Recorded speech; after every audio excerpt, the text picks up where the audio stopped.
Física, en esta sesión de clausura semestral, el último coloquio de este semestre, tenemos un enorme orgullo al poder contar para esta conferencia de clausura con un invitado muy especial, el doctor Fernando García. Fortuna, orgullo, pues fortuna también porque pues, pudimos, gracias a la gestión de Alexis, de la Oficina de Relaciones Interinstitucionales, Alexis Ortiz, pues de hacerle una parada estratégica acá en Bogotá. En la semana siguiente va a estar en Bucaramanga, en el Encuentro Nacional de Óptica. Y pues para nosotros es muy afortunado poder contar con el doctor Fernando García. En ese momento es profesor asociado del Departamento de Física de la Universidad del Sur de Illinois, es miembro asociado de la Sociedad Americana de Física y miembro senior de la Sociedad de Óptica, Sociedad Americana de Óptica. Bueno, y vamos para resaltar un poco la importancia de la conferencia con la que contamos hoy, pues les cuento también que es invitado para la conferencia plenaria en este evento, que es un evento nacional combinado con un evento internacional de óptica, de manera pues que contamos hoy con una verdadera autoridad en materia de óptica lineal y no lineal. Y pues bueno, entonces les pido que recibamos al doctor Fernando García con un aplauso.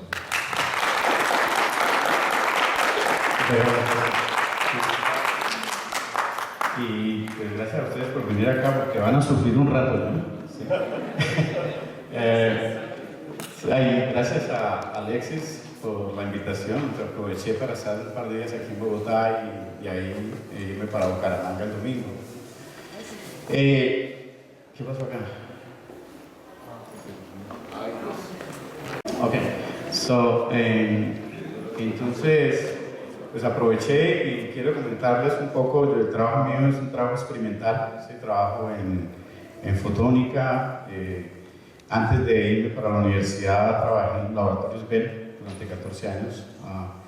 También trabajaba en investigación en fotónica. Y hace más o menos unos 2 años estoy trabajando en este tema, que es una conexión entre una cavidad láser. Y les voy a explicar un poco qué es una cavidad láser por aquellos que no conocen. Y lo que es la dinámica de la genética en términos biológicos, ¿sí? Entonces el título de la charla es la dinámica evolutiva de una cavidad láser en el punto de saturación, ¿sí? Y les explicaré un poco qué es lo que quiere decir eso. Más o menos voy a hacer un background histórico, ¿sí? O un recuento histórico. Voy a hablar sobre una teoría semiclásica de los láseres sin un elemento fundamental que se llama la emisión espontánea, ¿sí?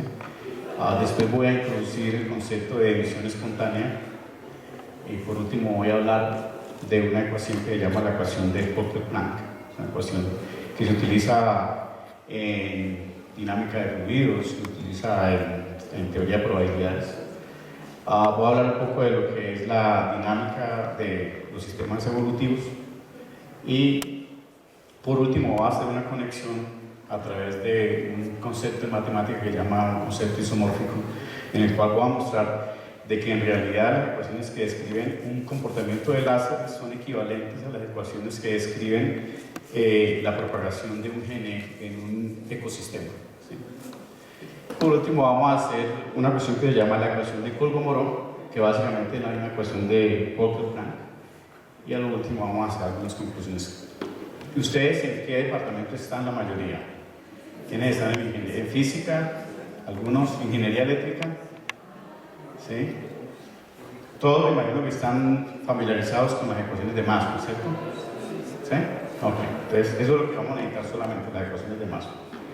Ok, más o menos un recuento histórico.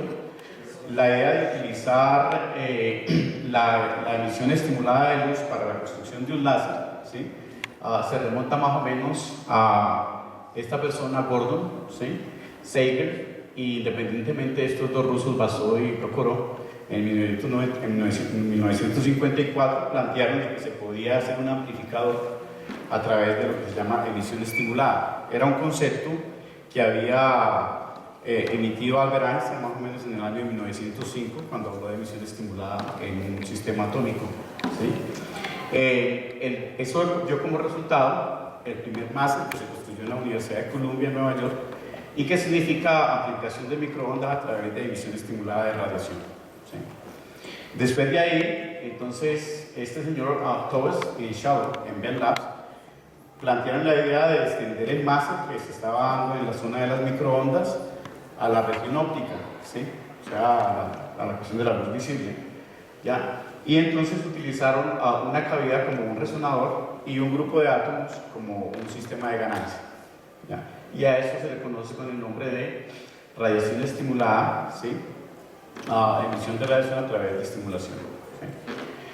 Y en este caso vendría a ser luz, ¿ya? Y el primero que se construye más o menos en el año 1960 por este señor Meyman, que estaba en Hughes Labs en California, ¿ya? A él nunca se le dio el premio Nobel, incluso, pero la patente sí se le otorgó a Meyman. Los que reciben el premio Nobel fueron todos en Swallow. Y en 1961, Java, Bennett y Herriot construyen el primer láser basado en helio-neón, ¿ya? Y los láseres hoy se han vuelto sistemas ubicuitous, ¿sí? O sea, se han vuelto sistemas que están por todos lados. ¿Quién nunca ha visto un láser? Por ejemplo, aquí estamos mirando un láser, esto es un láser, ¿sí? Y se están utilizando en este momento en muchas áreas. Se utilizan en áreas de las telecomunicaciones, en el senseo, en la meteorología, en la medicina, en el procesamiento industrial, ¿sí? Entonces el láser se ha vuelto algo que es muy normal en los laboratorios de investigación, ¿ya? Hay una cosa que yo quiero recalcar, y es que esta palabra por ejemplo en este caso, microwave amplification by stimulated emission of radiation, ¿sí? O sea, amplificación de microondas, ¿sí? A una parte que el A se puede utilizar como amplificador, ¿sí? Usted puede decir amplificación de las microondas, o puede decir amplificador de microondas, o amplificador de luz, o amplificación de la luz. En el caso del amplificador, entonces el láser se concibe como un componente, ¿sí? Como una máquina. Mientras que en el caso de la amplificación, el láser se concibe como un sistema, ¿ya? Una diferencia que quiero que tengan en cuenta, porque esa diferencia es lo que me va a permitir a mí definir el hecho de que el láser como sistema es un nicho ecológico, ¿sí? ¿Cuáles son los tres procesos que se dan en un láser? Son bien sencillos. Estos procesos fueron introducidos por Albert Einstein. El primero es absorción. Si ustedes han tomado mecánica cuántica o han tomado física moderna, se dan cuenta que yo puedo modelar un sistema atómico a través de dos niveles, un nivel de básico y un nivel excitado. Yo puedo absorber un fotón y subir a un estado excitado, ¿sí? Eso se llama absorción. Puede ser que yo tenga un átomo en un estado excitado y ese átomo espontáneamente cae a un estado básico y emite un fotón, y a eso se le llama emisión espontánea. O puede ser que yo entre al sistema con un fotón y haga que el átomo caiga inmediatamente a su estado base, y a eso se le llama emisión estimulada, ¿sí? Lo interesante aquí es que por cada fotón que yo entro al sistema obtengo dos fotones que son réplicas, ¿sí? O sea, son idénticos.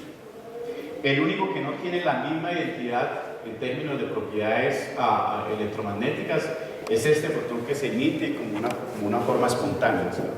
Ya más o menos se dan cuenta que si yo hablo de espontáneo estoy hablando como de aleatorio. Ok, en realidad si usted trata de construir un láser con un sistema de dos niveles, es imposible, ¿sí? En un láser con un sistema de dos niveles usted solamente puede obtener una cuestión que se llama o saturación o bleaching, ¿ya? Pero nunca puede construir un láser con un sistema de dos niveles. Lo que puede hacer es adicionar un nivel, colocar un nivel adicional A eso se le llama un sistema de 3 niveles, y la mayoría de los láseres son sistemas de 3 niveles. Ahora, ¿cómo funciona? A través de un fotón, yo básicamente mando todos estos átomos a un estado excitado, y a través de una transición no radioactiva, esto me va a un sistema, a un nivel intermedio, pero ese nivel intermedio se le llama un nivel macroestable. Quiere decir que el tiempo de vida de ese nivel es bastante largo, ¿ya? Entonces esos átomos que están ahí excitados en ese nivel 3 se quedan ahí por mucho tiempo, ¿ya? Eso permite introducir un concepto en láseres que se llama inversión de la población. Si yo logro invertir la población, entonces a través de emisión estimulada puedo crear o puedo amplificar la luz. Entonces generalmente lo que se hace es construir un láser a través de un sistema de 3 niveles. Y estos fotones que salen de acá son fotones coherentes, ¿ya? O sea que son réplicas de ellos mismos. ¿En qué consiste un láser? Básicamente es un sistema de ganancia. El elemento fundamental de un láser es una cavidad resonadora, ¿ya?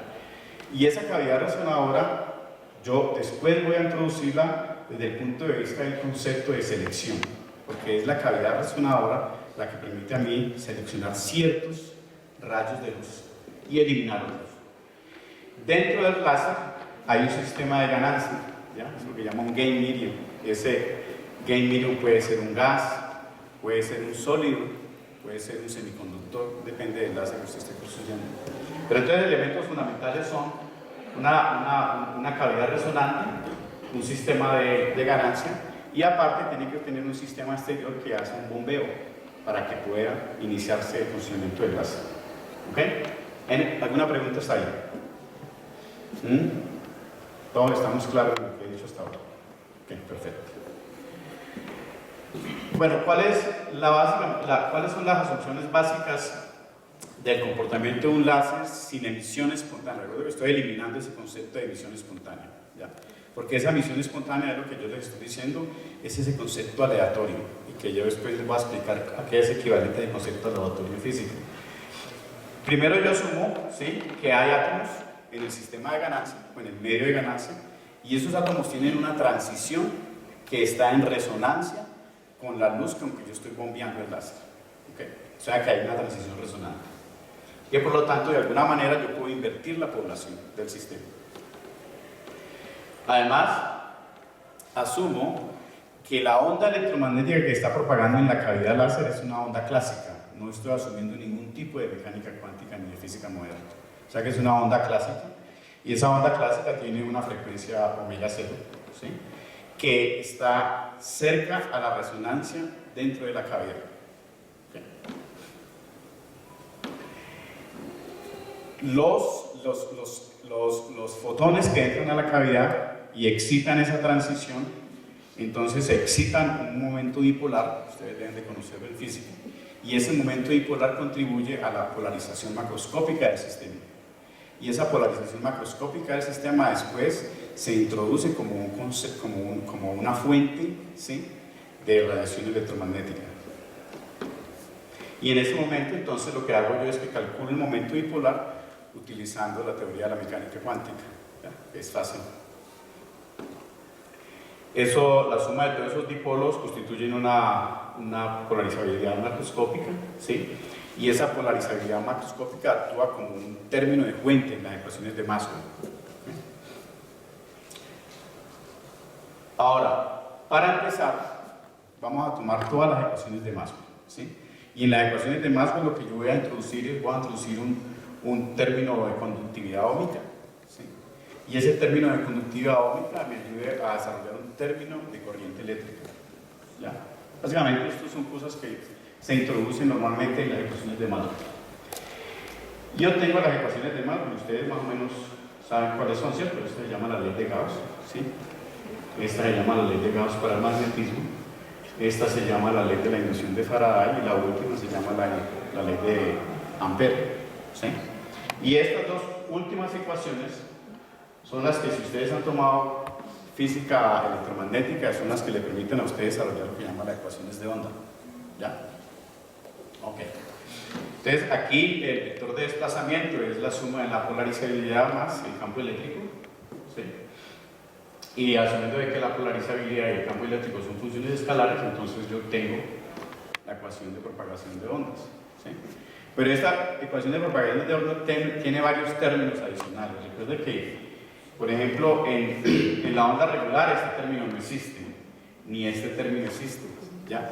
Este término aquí, que es la polarizabilidad macroscópica, actúa como una fuente, y este término acá actúa como una pérdida, ¿ya? Y las otras que estas sí ustedes ya conocen, ¿cierto? Esta y estas dos, las ondas electromagnéticas que propagan en el espacio, no tienen fuentes. Ok, esto es una cosa que ustedes están muy familiarizados. Ustedes dicen, bueno, si yo tengo un campo electromagnético, yo lo puedo expresar como E multiplicado por el coseno o el seno de omega t más una fase. Pero si yo me voy a una representación compleja, entonces la manipulación matemática se hace mucho más sencilla. Entonces lo que hago es de que básicamente expreso el campo electromagnético de esta manera como un campo complejo, y esta es lo que nosotros conocemos como la envolvente del campo electromagnético. ¿Okay? Y esta cantidad aquí, que depende de la coordenada espacial, determina los modos dentro de la cavidad láser. ¿Okay? Entonces utilizo ahorita, yo no sé si ustedes están familiarizados con esta aproximación, se llama la aproximación de la envolvente lenta, ¿sí? En la aproximación de la envolvente lenta, yo tomo dos términos.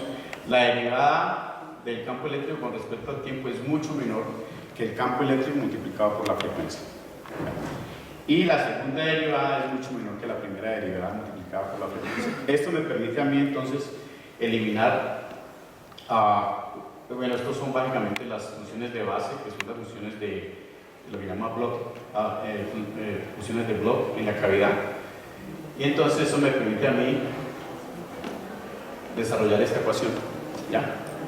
Estoy eliminando una cantidad de términos que son términos de tipo no lineal. Ahora lo que tengo que solucionar es este problema de la polarizabilidad. Entonces la polarizabilidad yo la expreso como la densidad de átomos en el sistema multiplicado por el campo dipolar o por la magnitud del dipolo. Todas estas ecuaciones se van a ir simplificando a medida que voy avanzando. ¿Sí? Después va a ver usted que si lo hacemos desde el punto de vista de la biología es mucho más sencillo que desde el punto de vista de la física. ¿Sí? Ahora yo puedo asumir de que hay un sistema que tiene dos niveles, y la probabilidad de que el sistema en un nivel 1 o en un nivel 2 se puede calcular a través de una cuestión que se llama la función de densidad, ¿sí? Utilizando todos esos términos, entonces se llega a esta ecuación. Básicamente son procesos algebraicos, ¿ya? Pero aquí hay dos cosas que yo quiero que ustedes noten en esta ecuación. Primeramente, ¿se dan cuenta de este término? El término está al cuadrado. ¿Qué pasa cuando un término está al cuadrado en una ecuación electromagnética? Y usted está lidiando con una cuestión que se llama niveles no lineales, ¿ya? Generalmente, en los sistemas clásicos lineales, esta cantidad al cuadrado, la intensidad de la luz, es muy pequeña. Si usted toma una luz así incoherente y usted calcula la intensidad de esa luz incoherente, esa intensidad es bien pequeñita. Mientras que si usted toma esta luz láser, ¿ya?, la intensidad es bastante alta. Entonces, este término es un término no lineal, ¿ya? Por otro lado, este término es un término lineal. Ahora, lo que ustedes ven acá son dos términos, un término de pérdida y un término de ganancia, y este campo eléctrico. Si yo muevo este campo eléctrico al otro lado y muevo esta cantidad de T a este lado e integro, obtengo una función exponencial, ¿cierto? ¿Y qué pasa con esa función exponencial? Esa función exponencial va a depender de estas dos cantidades. Recuerde, esto es emisión estimulada y esto es absorción, ¿ya? Entonces esa cantidad exponencial puede tener diferente comportamiento. El primer comportamiento es de que si esta diferencia es mayor que cero, entonces ¿qué pasa con la exponencial? Crece, ¿cierto? Ok. Por el otro lado, si esta pérdida es mayor que esta, ¿qué pasa con la exponencial? Cae. Y si esta cantidad es igual a esta cantidad, la exponencial básicamente es una constante, ¿ya? Pero resulta de que esa constante, si usted introduce un poquito de forma aleatoria, entonces el sistema pasa de ser de ese estado estable y se vuelve ya sea caótico, ¿sí? De dos maneras, o crece exponencialmente o decrece exponencialmente, ¿ya? Y este término aquí lineal, este término aquí no lineal, es bien importante cuando vamos a hablar de lo que se llama saturación en el sistema. ¿Ok? En este caso, T es el promedio de vida de nivel energético entre unidos y N es la densidad atómica promedio. Si utilizo entonces la definición del dipolo, ¿ya? Y si utilizo la transición dipolar F dada por esta cantidad, entonces esta ecuación que tengo arriba, ¿sí? Bueno, ya más o menos expliqué lo que pasa con el sistema lineal y no lineal, ¿sí? Ahí tenemos esa cantidad, ya les expliqué que si una cantidad es mayor que la otra, el sistema crece, la otra cantidad si es menor, entonces el sistema disminuye, o si es igual, entonces el sistema se vuelve estable. Ahora, en realidad un crecimiento exponencial en una cavidad láser es imposible, ¿ya? ¿Por qué? Porque resulta de que una cavidad tiene unos modos finitos de excitación. Usted no puede excitar infinidad de modos dentro de una cavidad láser, hay una cantidad de modos que están determinados. Entonces, cuando el sistema empieza a subir exponencialmente, inmediatamente se satura, ¿ya? ¿Por qué? Porque ya todos los estados excitados están ocupados y ya no puede usted hacer más nada. Y en la mayoría de los casos, los láseres funcionan en ese estado, en el sistema, en el estado de saturación. ¿Okay? Ahora, las ecuaciones, estas ecuaciones se pueden simplificar. La primera es, voy a llamar a esta ganancia, la voy a llamar a esta pérdida le voy a llamar C y a esta saturación le voy a llamar D. Y si hago eso, entonces la ecuación me queda de esta manera. La ecuación se simplificó tremendamente. Y quiero que recuerden esta ecuación, porque esta ecuación la vamos a volver a encontrar después, ya cuando empiece a hablar de biología. Ya.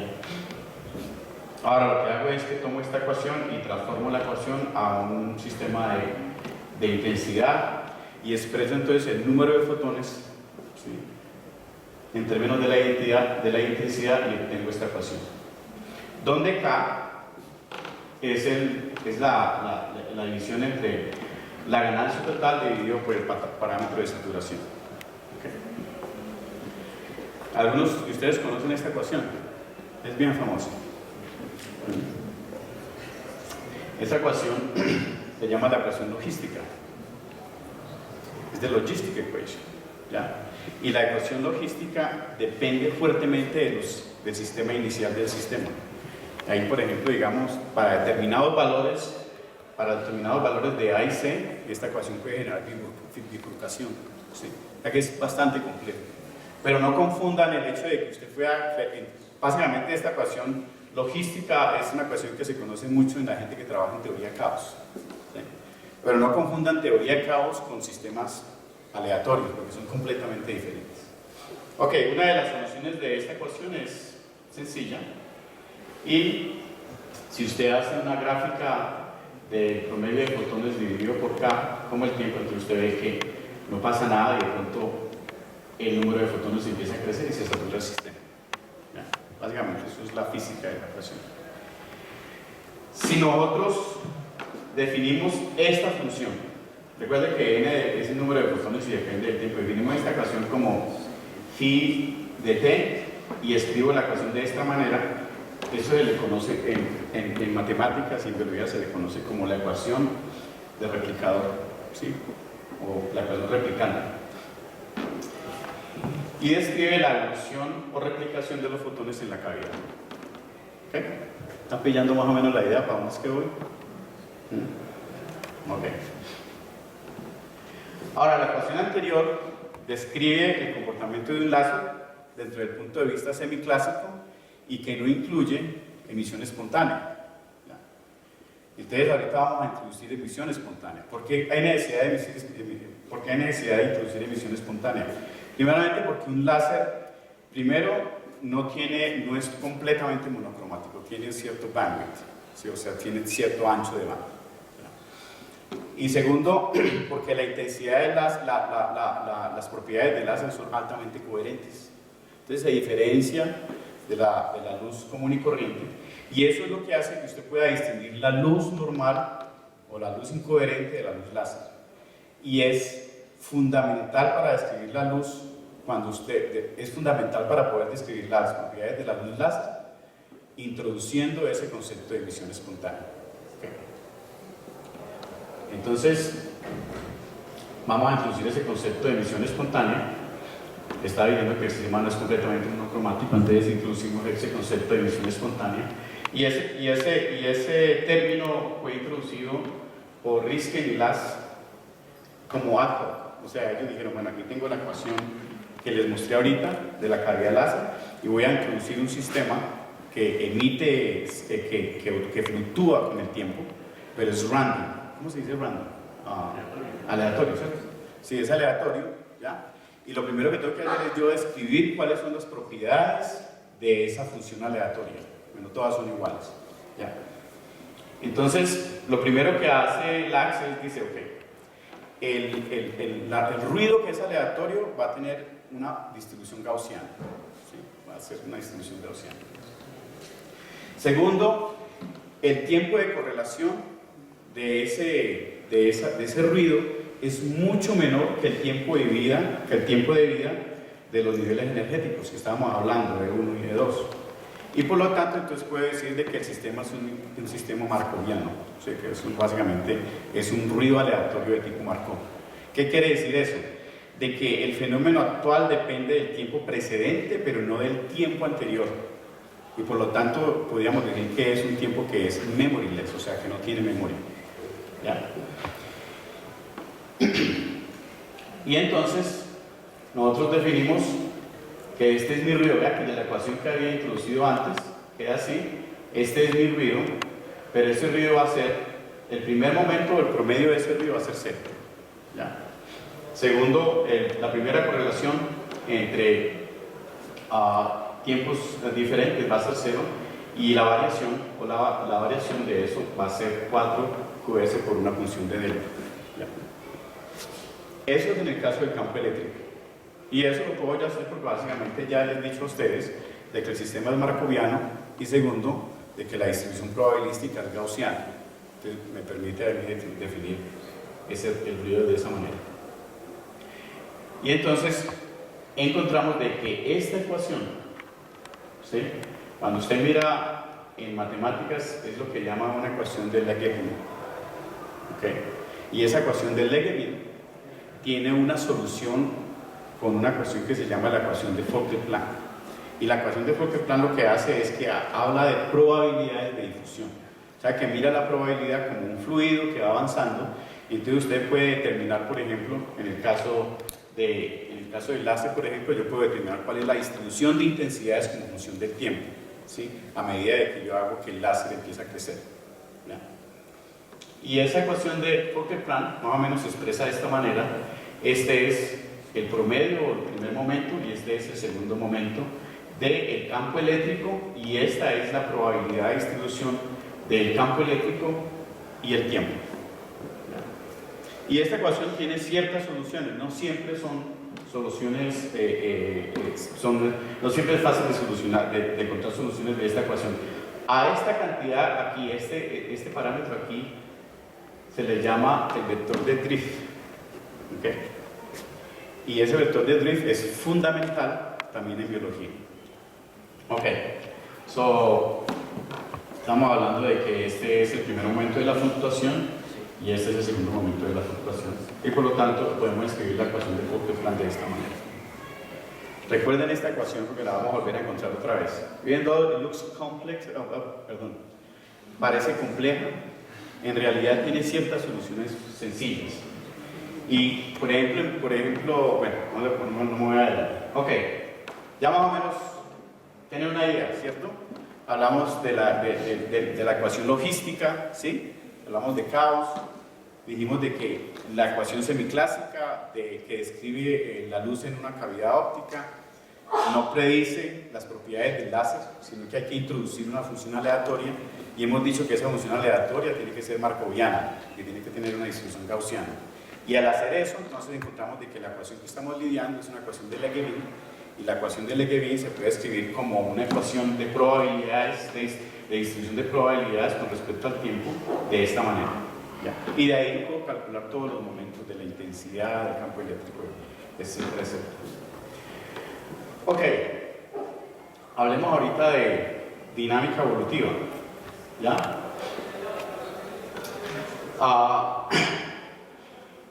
La dinámica evolutiva en los últimos años se ha vuelto una disciplina fuertemente matemática. ¿Sí? Ya los biólogos, algunos coleccionan plantitas, estudian raíces y esas cosas, otros estudian sistemas, pero hay gente que está haciendo matemáticas en biología y es complejo. ¿Sí? La teoría evolucionaria lidia con la evolución de los genes y la adaptación de los genes en un sistema. En una especie, ¿sí?, no quiere decir un sistema biológico o un organismo biológico. Para la biología evolutiva, un sistema, una especie básicamente es un sistema donde hay replicación de la información. Y esto es importantísimo que lo lleven. Replicación de la información. El pensamiento evolutivo se ha básicamente metido en otras disciplinas, en muchas disciplinas de la física, y por ejemplo nosotros en ese momento hablamos de evolutionary cosmology, cosmología evolutiva. Podemos hablar de evolución molecular, que eso ya se ha hecho en el laboratorio. Podemos hablar de evolutionary biotechnology o biotecnología evolutiva.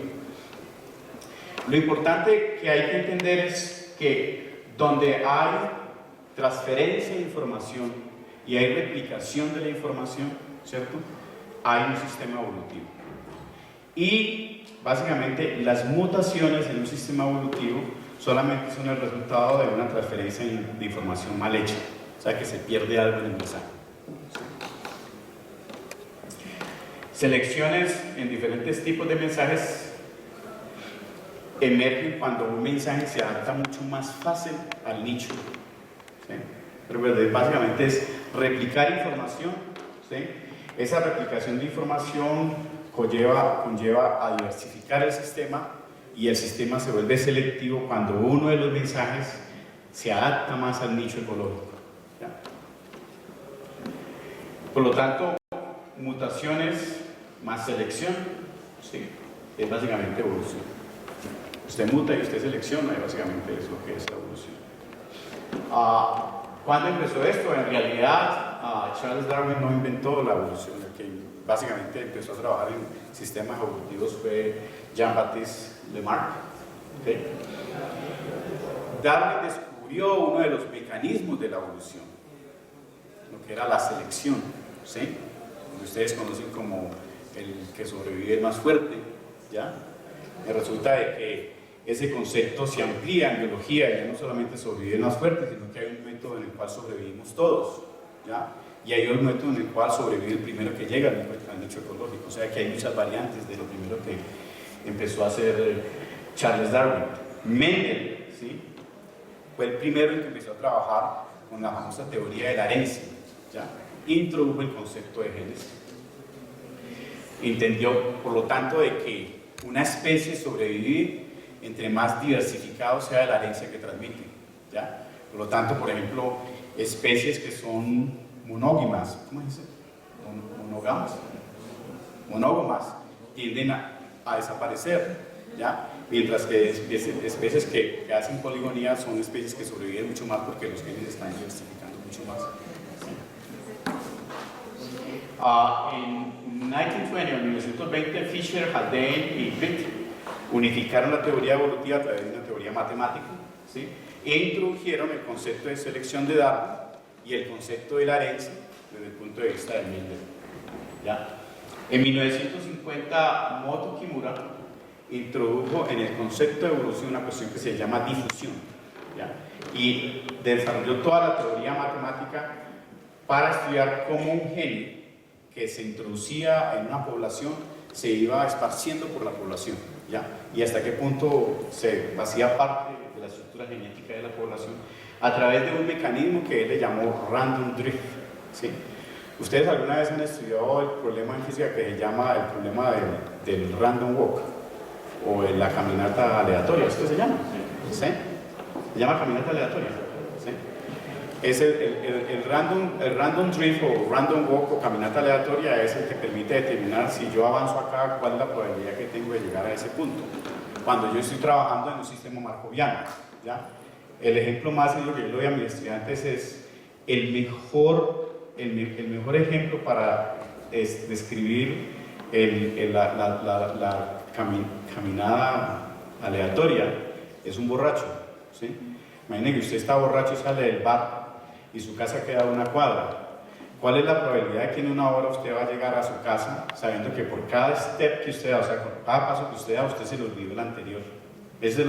O sea, que usted no tiene memoria. Entonces, ese mismo mecanismo lo utilizó Albert Einstein para describir el movimiento de las partículas suspendidas en una superficie de líquido. ¿Sí? Ok, este random drift fue importante. Peter Shooter empezó a formular una discusión que llama la teoría de las cuasi-especies y logró hacer un puente entre teoría de información, química y biología. ¿Ya? Recuerden que lo que les dije, lo importante en la evolución es cómo se transmite el mensaje, ¿ya? Cómo se replica el mensaje. Taylor, Howard y Simon empezaron a trabajar la ecuación replicadora, ¿sí? Y es lo que es el elemento fundamental en la teoría de juegos, ¿sí? De genética. ¿Ya? Esta es una parte que fue lo que me empezó o me dio la idea a mí de empezar a trabajar en esto, y fue que en el año 1971 Spiegelman, ¿sí? Logró aislar RNA en un tubo de ensayo que es una molécula, ¿sí? Y logró ver cómo esa molécula seguía todas las mismas leyes de Darwin, ¿sí? Se iba replicando, se iba adaptando, ¿sí? Se iba reproduciendo, iba seleccionando ciertos mensajes, y por lo tanto que la teoría darwiniana no está confinada enteramente a un sistema biológico, sino que también puede estar confinada a un sistema molecular. ¿Ya? Ok. ¿Quién fue el primero que trató de hacer teoría evolutiva? Pues resulta de que el que primero lo trató de hacer fue Leonardo Pisano, ¿sí?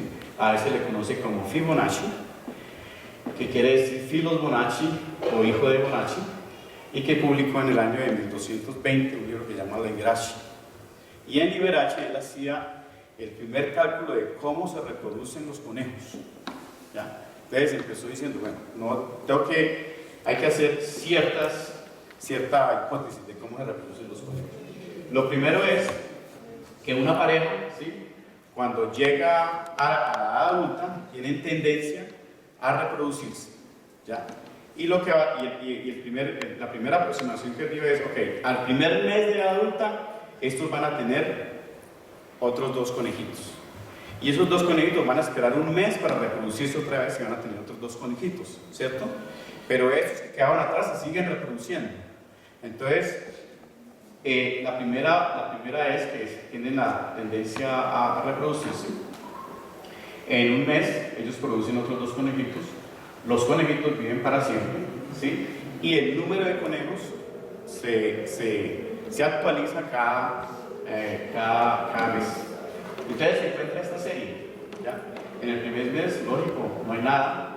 Empezando no hay nada. El primer mes hay una pareja. En el segundo mes sigue habiendo una pareja. En el tercer mes ya tiene 2 parejas, ¿sí? Porque la primera se reprodujo y después la otra se sigue reproduciendo.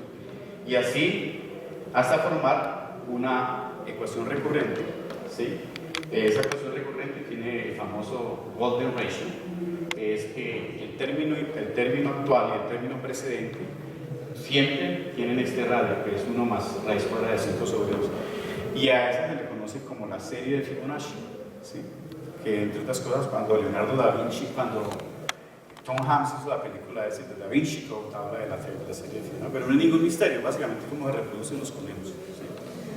Ok, el que introdujo una cosa mucho más rigurosa a la teoría evolutiva es el señor Euler. Ustedes lo conocen a través del desarrollo de ecuaciones diferenciales diferenciales ordinarias, ¿ya?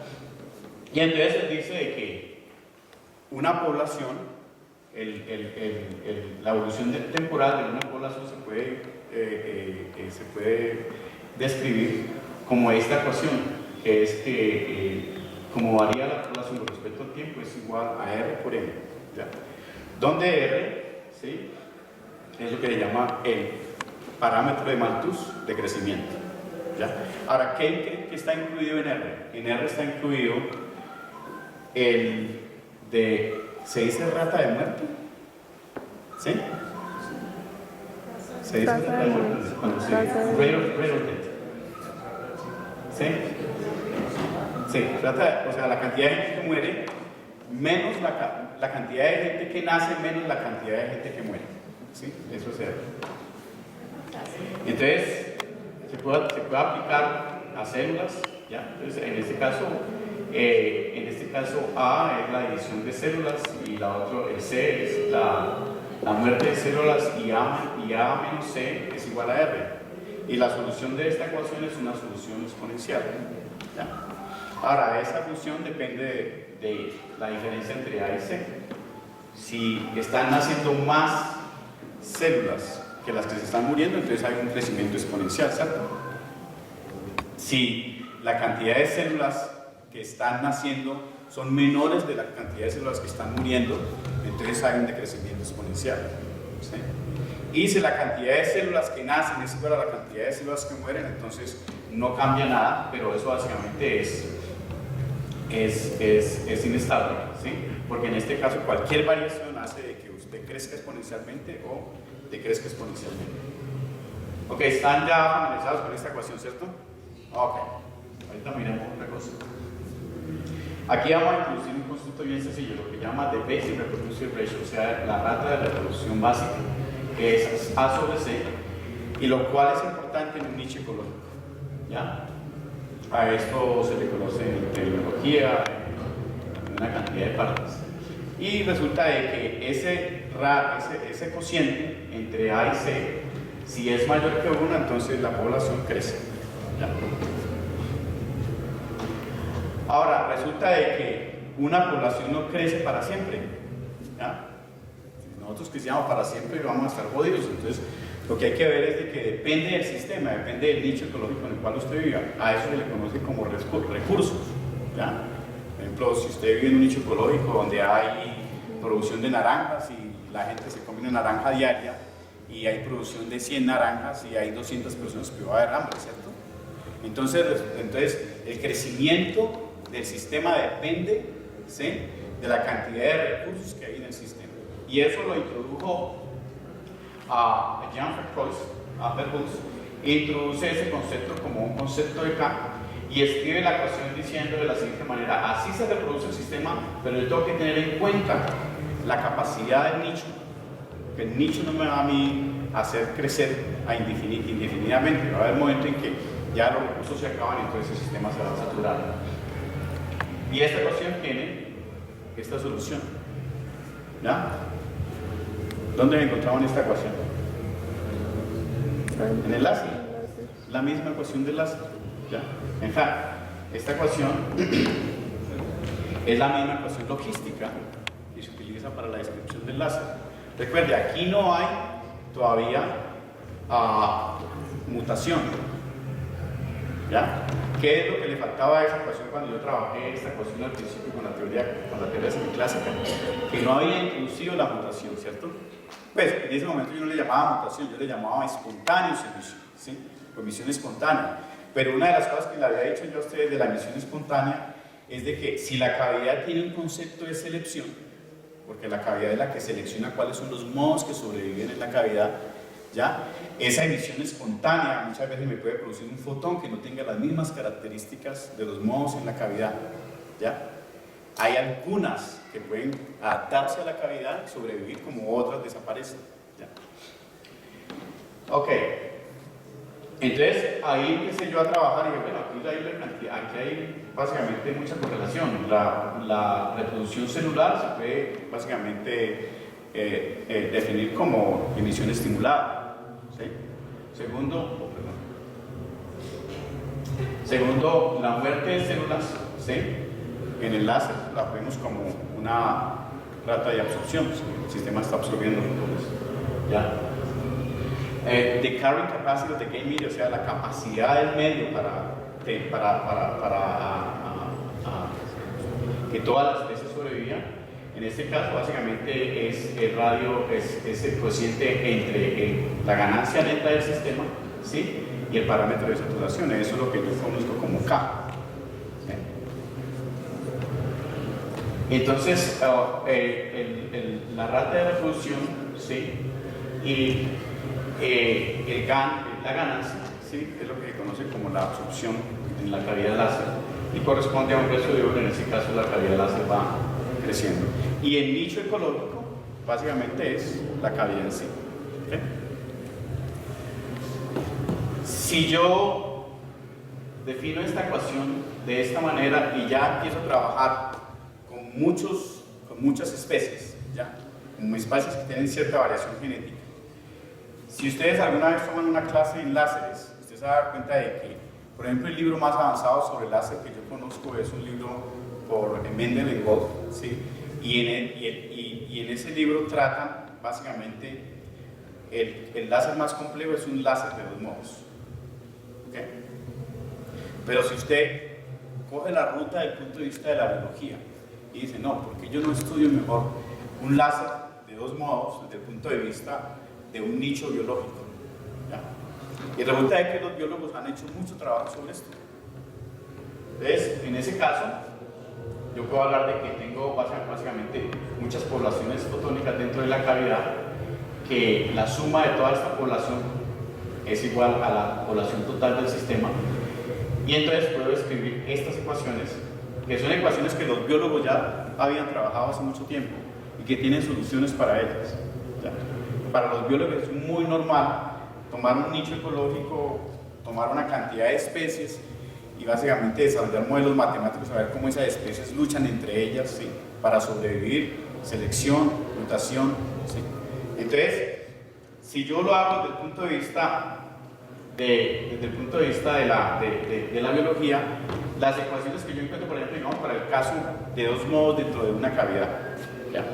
Dentro de 2 modos de una cavidad, si ustedes alguna vez buscan este libro que se llama Teoría de Coherencia, ustedes se van a dar cuenta el trabajo matemático tan complejo para llegar a esas ecuaciones, ¿ya? Pero si lo hago desde el punto de vista de la biología, encuentro las ecuaciones, encuentro soluciones analíticas de las ecuaciones y encuentro cómo en una cavidad láser de 2 modos depende de cuál es el fitness, o sea, depende de cuál modo tiene más ganancia que el otro, uno sobrevive y el otro muere, ¿sí? Y eso es muy normal en cavidades láseres, ¿sí? Por ejemplo, en este caso he tomado el caso de una población de 4 fotones, y ahí se da cuenta usted que ciertos fotones decaen y hay otros fotones que sobreviven. Entonces estamos hablando en este caso del sistema de selección natural, ¿ya? En un sistema biológico. Ok, ¿cuáles son las conclusiones de todo esto? Pues podemos observar de que la emisión estimulada menos la pérdida es lo que nosotros conocemos como el fitness, ¿sí? Del sistema, ¿ya? La creación de diversidad a través de errores en las replicaciones es lo que nosotros conocemos como mutación, y la mutación no son más sino la emisión estimulada, la emisión espontánea de la cavidad láser, ¿sí? Como la cavidad láser tiene cierta cantidad de recursos limitados, entonces no todos los nodos logran sobrevivir y nos damos cuenta de que eventualmente el sistema se satura. Y lo interesante es que cuando nosotros introducimos mutaciones en sistemas biológicos, ¿ya? Recuerde que todavía no he introducido mutaciones en cuando nosotros introducimos mutaciones en sistemas biológicos, nos volvemos a encontrar con la misma ecuación de Legevin y nos volvemos a encontrar con la misma ecuación de Colbert-Lorentz, ¿ya? Entonces, Fokker-Planck equation, ¿sí? Es la ecuación de una teoría de una cavidad láser, donde P básicamente es la probabilidad de distribución de la intensidad del campo eléctrico. Esto es el primer momento y el segundo momento. Y resulta de que en biología también se dan la misma ecuación con los mismos elementos matemáticos, ¿ya? Y por lo tanto, entonces la conclusión es de que en este caso es de gene frequency, en este caso es la intensidad del campo eléctrico, Y la teoría darwiniana de la evolución se cumple dentro de una cavidad láser, asumiendo que nosotros introducimos el concepto de emisión estimulada. Si nosotros trabajamos en una cavidad láser con varios modos de excitación dentro de la cavidad, el modo que tenga el mayor fitness, ¿sí? O que esté más adaptado al sistema, va a sobrevivir a expensas de los otros modos de reproducción dentro de la cavidad, y por lo tanto eventualmente el láser se vuelve básicamente un modo. O puede haber sistemas, y los conozco, en los cuales 1 o 2 o 3 modos sobreviven dentro de la cavidad. Y a eso iba yo a decirles el famoso concepto de que no siempre en un nicho ecológico, cuando hay varias especies, ya no sobrevive una sola y mueren las otras, sino que hay un momento en que hay una estabilidad en el sistema de tal manera que todos sobreviven, ¿ya? Y a eso se le pone con el nombre de sobrevivencia de todos, o el nombre de sobrevivencia de uno solo, del más fuerte, o sobrevivir el primero que llega al nicho ecológico, ¿ya? Entonces básicamente es estudiar el lazo desde el punto de vista de la biología. Si lo haces desde el punto de vista de la biología, inmediatamente las ecuaciones son mucho más maleables, son mucho más fáciles de trabajar. ¿Y por qué no? Y la idea central que yo tenía o que tengo sobre esto es, en sistemas biológicos, ¿sí? Si usted, por ejemplo, digamos, introduce una mutación dentro de un nicho ecológico donde hay muchas especies, hay ciertas mutaciones que eventualmente se reproducen porque tienen más fitness al ecosistema, y eventualmente produce una cuestión que se llama fijación o fixation, ¿ya? En el cual ya ese gen que se inició como una mutación termina siendo parte de la estructura genética del individuo, ¿ya? Pero el problema en sistemas biológicos es de que estos cambios se miden en lo que llaman un Darwinian, y un Darwinian es un forro de tiempo, ¿sí? Estamos hablando de millones de años. Mientras que si usted mira una cavidad láser, usted se da cuenta de que estos ruidos aleatorios entre la cavidad láser tienen una duración del orden de los picos, de los fantos, o de los nanosegundos, ¿sí? Entonces, por lo tanto, podemos hablar de que si vamos a estudiar un sistema biológico, tratemos de modelarlo dentro de una cavidad láser y vemos cuáles son los resultados, porque no tenemos que esperar a 10.000 millones de años, ¿sí? Lo podemos hacer dentro de una cavidad láser. Eso es una de las ideas que tenía inicialmente. Y la segunda idea es de que hay muchos sistemas en biología, ¿sí?, que no se conocen en la física, o por lo menos muchos sistemas biológicos que tienen mutación, que tienen evolución, que tienen adaptación, que no se conocen en física. Entonces sería interesante ver cómo nosotros podemos adaptar los sistemas dentro del punto de vista de la física y ver si podemos construir un lazo con esas características, ¿sí?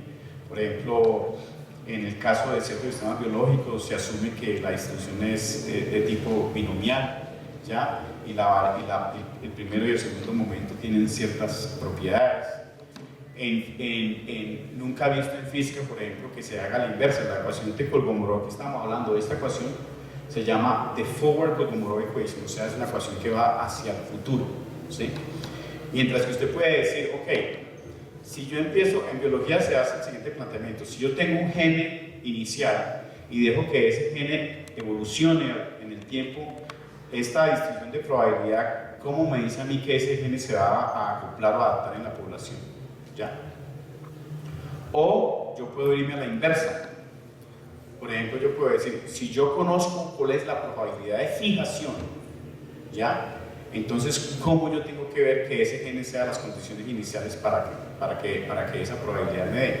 Entonces se conoce con el nombre de backward, o sea que la ecuación de Kolmogorov que va a la inversa, o sea, parte de la distribución probabilística y busca cuál es el gene inicial que hace distribución probabilística, o en el primer caso que le estaba hablando, parte del gene inicial y busca cuál es la distribución probabilística con respecto al tiempo. En física se hace forward, o sea, se mira cómo hace la distribución probabilística. En biología generalmente se hace lo contrario. Veo cuál es la distribución probabilística y determino cuál es el gene o cuál es el inicio del gene. ¿Por qué? porque eso me da mi posibilidad de desarrollar tratamientos terapéuticos para ciertas mutaciones. ¿Ya? Entonces, esa es otra ventaja que tiene el sistema, mirar el láser desde el punto de vista de un sistema biológico. ¿Ok? ¿Alguna pregunta?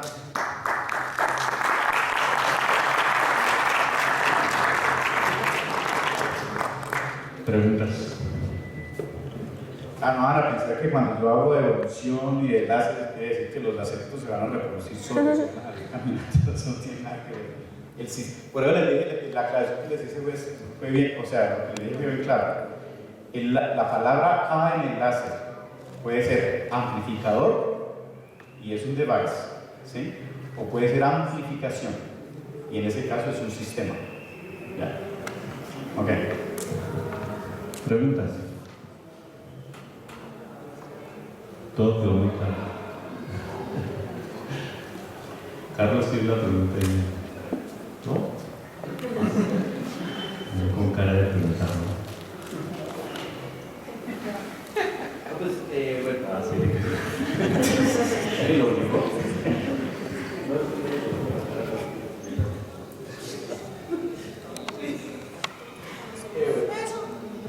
Buenas tardes.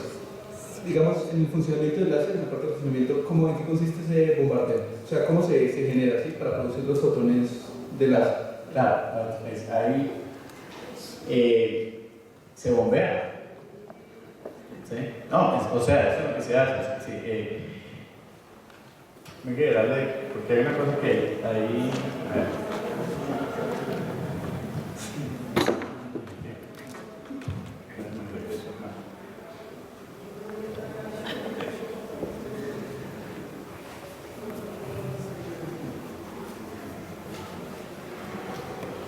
Ok. Un amplificador consiste en amplificar la luz que llega, ¿cierto? La que yo necesito amplificar esa luz que llega, ¿sí? Amplificar esta luz que llega, ¿ya? Este es lo que yo conozco como el láser de bombeo. Eso no tiene nada que ver con la luz que se va a emitir, ¿ya? Entonces lo que yo hago es que o lo bombeo con otro láser, ¿ya? O como el primer láser que se inventó desde helio neón, que era como un flash lamp, o sea, una lámpara alrededor del cristal de helio neón. Sí, entonces alrededor es como una lamparita así de esas que utilizan como las que son como que van dando vueltas, sí, como en espiral así. Aquí estaba el cristal, entonces esa lámpara con bastante intensidad crea todas estas excitaciones internas, ¿ya? Pero resulta que para poder que se amplifique necesito este láser, ¿ya? Pero ese láser no existe en la cavidad, ¿ya? Entonces, ¿qué pasa? Que el concepto de emisión espontánea es crucial. ¿Ya? Si no hay un espontáneo emission, entonces nunca va a pasar un láser.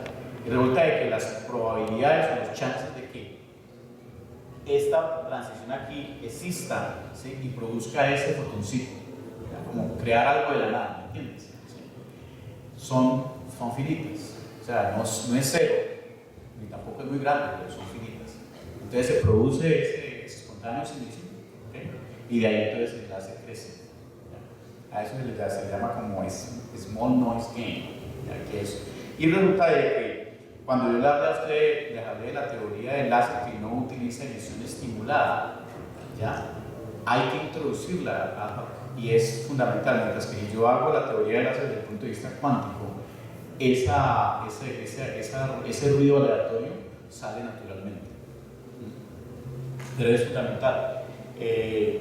Y los láseres, yo no sé si ustedes, para los ingenieros, lo más importante es la optimización, ¿cierto? ¿Sí o no? Usted hace una máquina, usted no va a hacer una máquina que no sea óptima. Es una máquina para que optimice, ¿cierto? Pero resulta que la naturaleza, que es uno de los ingenieros más viejos, es el peor diseñador. ¿Por qué? Porque los sistemas biológicos no son optimizados, ¿ya? Pero los sistemas biológicos son altamente adaptativos. Entonces, a diferencia de la ingeniería y de la biología, el sistema biológico es adaptativo, mientras que la ingeniería es optimizativo, optimiza el proceso, ¿ya? Entonces usted pone a ver, digamos, la fotosíntesis, ¿sí? La fotosíntesis, si usted lo mira desde el punto de vista de la ingeniería, es el proceso más ineficiente. Sin embargo, es el que le permite a millones de plantas sobrevivir en ambientes bien difíciles, donde hay poca luz. ¿Ya? Entonces, es un proceso muy adaptativo y nosotros somos tremendamente adaptativos. Usted va al frío y usted se adapta al frío. Entonces, esa es una gran diferencia entre los sistemas biológicos y los sistemas de ingeniería. Y resulta de que cuando usted mira el láser, es el sistema más ineficiente que hay, porque el forro de gasto de energía en un sistema láser es altísimo. Por ejemplo, les voy a colocar el caso de un láser que tengo yo en mi laboratorio. Yo tengo un láser de femtosegundos, ¿ya? O sea que produce un burst de luz, un pulsito, de más o menos unos 50, 60 femtosegundos. ¿Ya? Eso es lo que dura ese pulsito.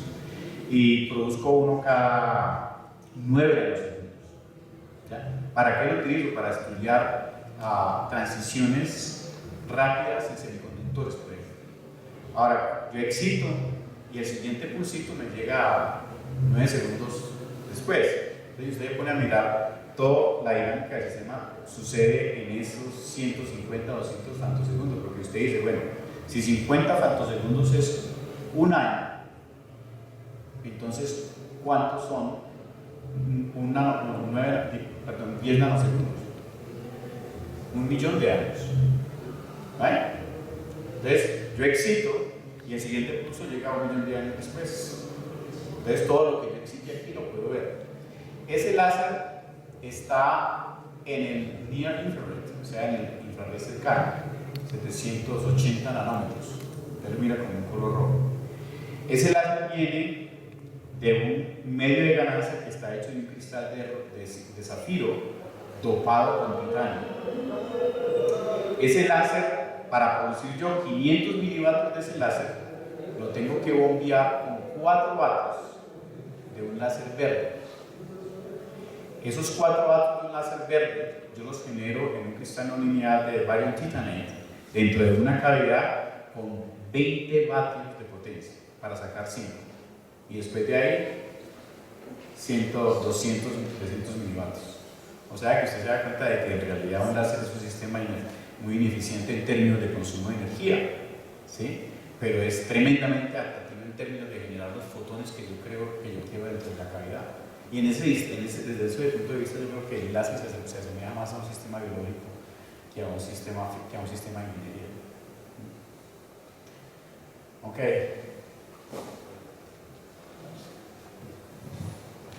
Gracias, profesor.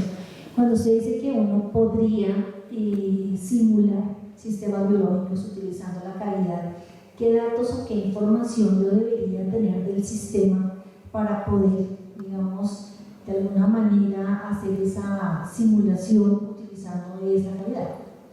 Claro, o sea, cuando yo diseño el daño tengo toda la posibilidad de diseñar el daño como quiera, ¿sí? Entonces en ese momento recuerden que en la ecuación de Colombo, por ejemplo, tengo 2 elementos fundamentales, que es el primer momento y el segundo momento, ¿ya? Y esos elementos dependen de las propiedades en sí del láser, cuál es el sistema de ganancia, cuáles las pérdidas que yo estoy teniendo, y el otro elemento fundamental es el tipo de ruido que yo puedo generar en el láser. Yo puedo introducir ruido dentro del láser, ¿sí? A mi antojo, ¿ya? O sea, el ruido no realmente tiene que producirse dentro del láser a través de emisión espontánea. Yo lo puedo introducir a mi antojo y ver cómo ese tipo de ruido afecta las propiedades del láser. Es como si un biólogo intencionalmente introduzca una mutación genética en un virus y deja que ese virus se reproduzca, a ver qué sucede. ¿Ya? Entonces, es más o menos ese mismo concepto. Yo introduzco dentro de la cavidad láser un ruido aleatorio con ciertas características que en ese momento yo los puedo colocar. En ese momento, digamos, lo que es digital signal processing y producción de formas, de lo que llama formas frecuentes, waveforms, formas de onda, ¿cierto? Es bastante avanzado. Entonces yo puedo escoger el ruido que yo estoy intencionalmente puedo introducir el ruido que yo quiera. Y en ese momento yo puedo hacer cualquier estudio. Lo que habría que juntarse es con un biólogo a ver cuáles son los sistemas que ellos trabajan más a menudo. ¿Sí? Por ejemplo, ahorita estoy trabajando en la reproducción de un virus, ¿sí? No recuerdo cuál es el nombre del virus en sí, y de cómo ese virus se empezó a reproducir en una parte de Europa. y se puede hacer todo el cálculo a través de la cuestión de difusión. En realidad lo que los biólogos buscan es determinar cuál es la distribución probabilística de la difusión de un gen en una población. ¿Sí? Entonces, si un tipo me dice, bueno, yo quiero esta distribución probabilística dentro del láser para estudiar este efecto, ¿ya? ¿Y qué cantidades usted utiliza o qué cantidades usted obtiene cuando usted ya tiene la distribución probabilística? Pues todos los momentos, ¿sí? Todos los momentos. El primer momento, o sea, lo que nosotros ponemos como el mean, ¿sí? El segundo momento, que es la variación, la desviación estándar, y el tercer momento, que es la desviación estándar, y el segundo momento, que es lo que usted realmente utiliza de las cantidades manifestadas. Pero me parece que es fascinante, o sea, me parece fascinante el hecho de que isomórficamente en términos matemáticos son iguales. Y lo otro que me ha parecido mucho más chévere es de que he logrado reproducir toda la dinámica de un láser con dos modos, ¿sí? Como se hace en física, pero solamente desde el punto de vista de la biología. Ok, muchachos, es viernes, estoy día parrando.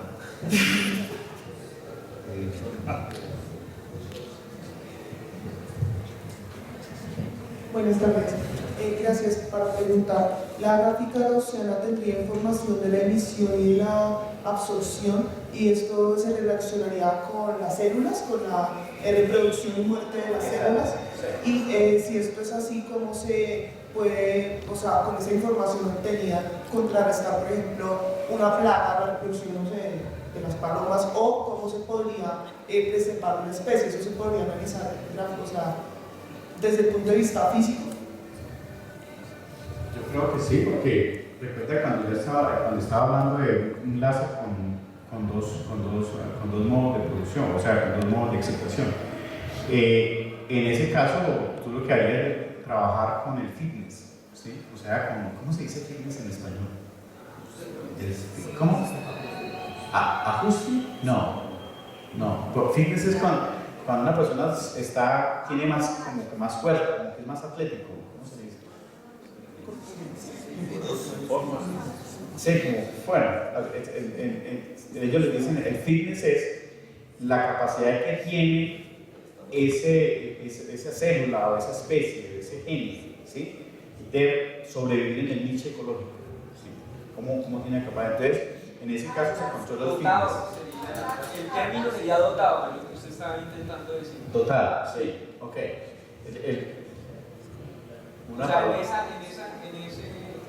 el contexto es dotado, se puede perder la idea. Se puede perder la idea porque sí, yo creo que fitness, bueno, vamos a ver qué es fitness, ¿ya? Ok, por ejemplo, digamos, ¿quién tiene más fitness para resistir el cáncer producido por la radiación ultravioleta del sol? La gente que tenga más que melanina, ¿vale?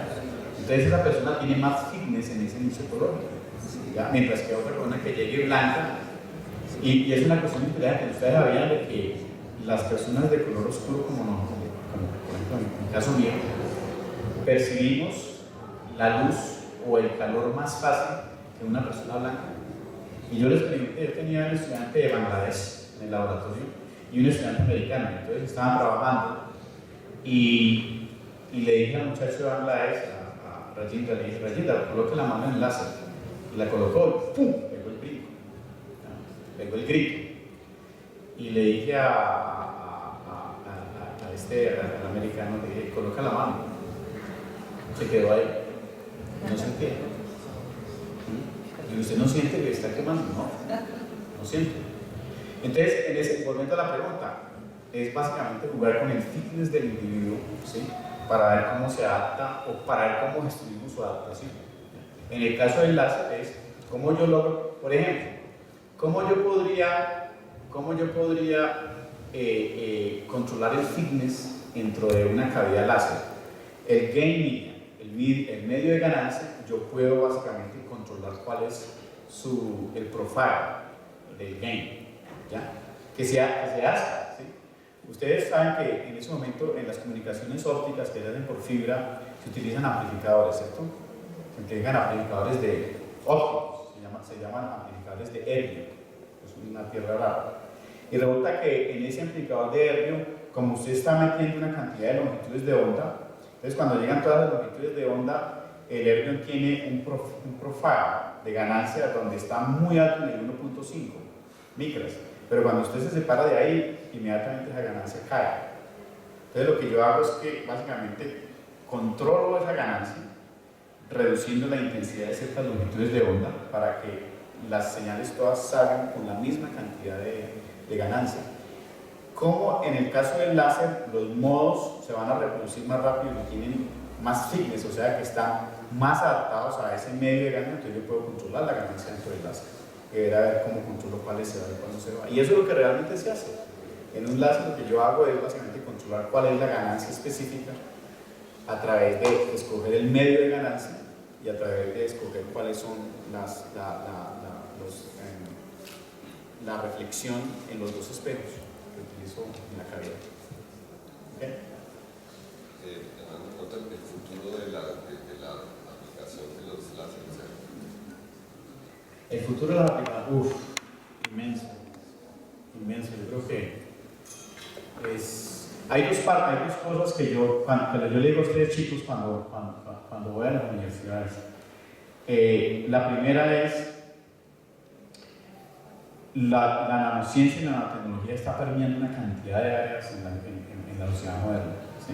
Ustedes necesitan más ancho de banda, ustedes necesitan más memoria, esta cantidad, eso demanda avances fundamentales en las ciencias básicas. Les coloco un ejemplo. El silicio es el conductor más usado en este momento. En la actualidad Intel, ¿sí?, tiene una ola de servicio de 8 pulgadas donde logra colocar cerca de 13.5 billones de componentes internos ahí dentro del silicio. Eso básicamente está compuesto de diodos, transistores, resistencia, una cantidad de cosas. Pero eso hay que conectarlo, ¿ya? Y resulta de que en esas oleadas de silicio lo que más hay adentro es metal. ¿Ya? Y si usted cuando usted estudia teoría electromagnética, usted se da cuenta de que un alambrito, a medida que yo le voy disminuyendo el tamaño del alambrito, ¿sí?, la capacitancia sube y la inductancia sube. ¿Ya? Entonces ese coso va a ser una limitante. Segundo, a medida que yo voy disminuyendo el patrón de la litografía, estos componentes van a estar uno más cerquita del otro. Entonces llega un momento en que esa transmisión de un electrón de un componente a otro ya no se hace por difusión, sino que se hace por quantum hoping, o lo que ustedes conocen como tunneling, o tunelamiento cuántico. ¿Ya? Entonces, ¿qué es lo que estábamos hablando? Estamos hablando de algo que los físicos manejan constantemente, pero que se está volviendo un problema para los ingenieros. ¿Ya? Y lo que estoy viendo ya es que la mecánica cuántica es básicamente una mecánica aplicada. Y propongo yo, y vengo proponiendo de mucho tiempo, de que ya es hora de que todas estas discusiones esotéricas sobre la mecánica cuántica salgan de los departamentos de física y se vayan para los departamentos de ingeniería y empecemos a hablar de quantum engineering, ¿ya? Porque lo que se viene es computación cuántica, porque lo que se viene es quantum encryption, ¿sí?, quantum computing, ¿ya? Entonces una cantidad de cosas que mucha gente que está en ingeniería no está preparada para eso. Eso por un lado. Hace 2 semanas la Sociedad Americana de Óptica, la IEEE y la OSA le plantearon al gobierno de los Estados Unidos, al Congreso, que haya una cuestión que se llama National Quantum Initiative, una iniciativa nacional cuántica para trabajar en sistemas cuánticos a nivel de ingeniería. Y por el otro lado, las aplicaciones de los láseres es impresionante. Estamos hablando de medicina, estamos hablando de aplicaciones industriales, estamos hablando de teoría de la información. O sea, just name it. En cualquier parte estoy de aplicaciones de láseres impresionantes. Y lo que siempre he hecho, yo estudié física, y, bueno, el pregrado mío fue en ingeniería nuclear y física. Y siempre tuve esa actitud de que la física tiene que ser pura. Ahorita me doy cuenta, con el tiempo, de que la tecnología de hoy está precedida por la ciencia del pasado. Y la ciencia del futuro está precedida por la tecnología de hoy.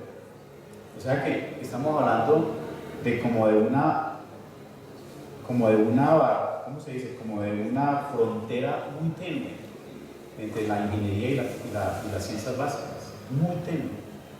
¿Ya? Si usted pone, por ejemplo, LIGO, el que descubrió las ondas gravitacionales, esa vaina es gracias a la tecnología. O sea, lo que se ha hecho ahí arriba, un interferómetro con unas distancias inmensas, utilizando una cosa que se llama squeeze light, ¿sí? Pero ahí básicamente es tecnología avanzada, que la teoría que predijo esa vaina es la teoría de Einstein, ¿ya?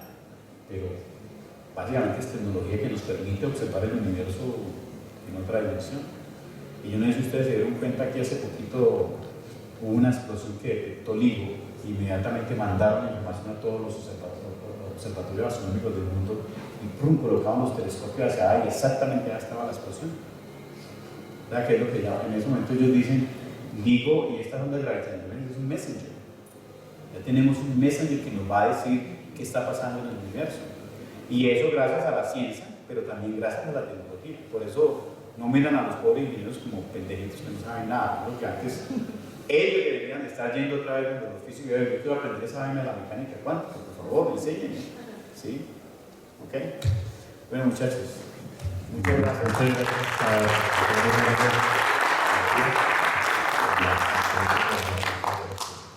Bueno, gracias a ustedes y el coloquio ya vuelve hasta el semestre entrante, entonces pues gracias por venir. Gracias.